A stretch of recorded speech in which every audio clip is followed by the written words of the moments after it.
BPL নিয়ে আরও জানাতে বিস্তারিত জানাবেন তিনি সহকর্মী হাসান মারুফ। সিলেট পর্বটা তিনি কভার করছেন, তিনি সরাসরি যুক্ত হচ্ছেন সিলেট থেকে। মারুফ, যে ম্যাচটা চলছে আসলে বলা যায় যে টপারদেরই লড়াই, কারণ রংপুর তারা যদি জিততে পারে তারা তো নাম্বার 1 পজিশনে চলে যাবে, যেখানে আছে রাজশাহী। তারা মাত্র একটা ম্যাচ খেলেছে রংপুর, তো ওভারঅল যে লক্ষ্য তারা পেয়েছে সেটাও খুব বেশি বড় নয়, 160। কি মনে হচ্ছে এই ম্যাচটা দেখে, রাতে ডিউ ফ্যাক্টরি বা কাজ করছে কিনা? আর রঞ্জন, যদি বলি সিলেটের আগে ওয়েদারের কথা বলি, প্রচণ্ড শীত। গতকালকে থেকে যে কুয়াশা পড়ছে, আমরা প্রেস বক্স থেকে যে গ্লাসটা ম্যাচ দেখার মতো অবস্থা নেই। প্রেস বক্সের গ্লাসে আসলে কুয়াশার পানিতে একদম আসলে মানে দেখার মতো অবস্থা নেই, একদম কুয়াশাচ্ছন্ন একটা প্রেস বক্সের গ্লাস যদি বলি।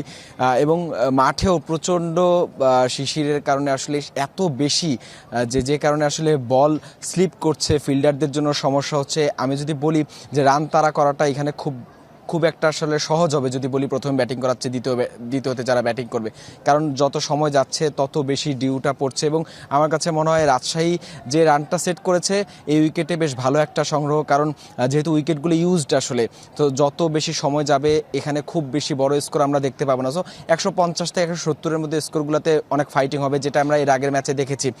সো আমার কাছে মনে হয় রংপুরের জন্য খুব একটা সহজ হবে না, তবে ডিউ ফ্যাক্টরের কারণে আমার কাছে মনে হয় ব্যাটসম্যানরা একটু বাড়তি সুবিধা পাবে রাজশাহীর চেয়ে। মারুফ, আরেকটা যেটা প্রশ্ন সেটা হচ্ছে যে 30 ম্যাচের যে প্রথম রাউন্ড, তারপরে তো কোয়ালিফায়ার, এলিমিনেটর এবং ফাইনাল আছে 34 ম্যাচের বিপিএল। তবে এখন পর্যন্ত যেহেতু 10টা ম্যাচ হয়েছে, ইনিশিয়ালি দলগুলো 3টা সর্বোচ্চ ম্যাচ খেলেছে, 2টা একটা ম্যাচ খেলেছে। এখন কি আপাতত বোঝা যাচ্ছে শক্তিমত্তা কিংবা কারা রেসে এগিয়ে থাকতে পারে? যেমন নোয়াখালী একমাত্র দল যারা 3টা ম্যাচ খেলে একটাও জয় পায়নি।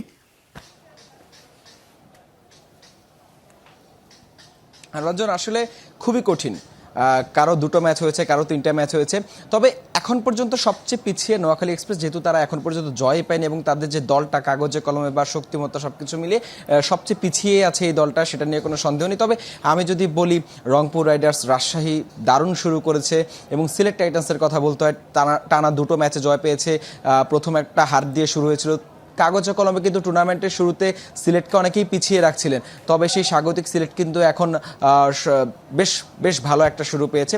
সব কিছু মিলে আসলে এখনই স্পষ্ট বলা যাচ্ছে না বা বোঝা যাচ্ছে না আসলে কারা প্লে অফে যাবে শেষ পর্যন্ত। তবে যেহেতু মাত্র 6টা দল এবার খেলছে, সেই 6 দলের 4 দলই প্লে অফ খেলবে। সেই জায়গা থেকে এখন পর্যন্ত যদি বলি সবচেয়ে পিছিয়ে নোয়াখালী থাকবে, এবং সেই সাথে আমার কাছে যেটা মনে হচ্ছে হয়তো চট্টগ্রাম এবং ঢাকা হয়তো সেই জায়গায় থাকতে পারে 5-এ।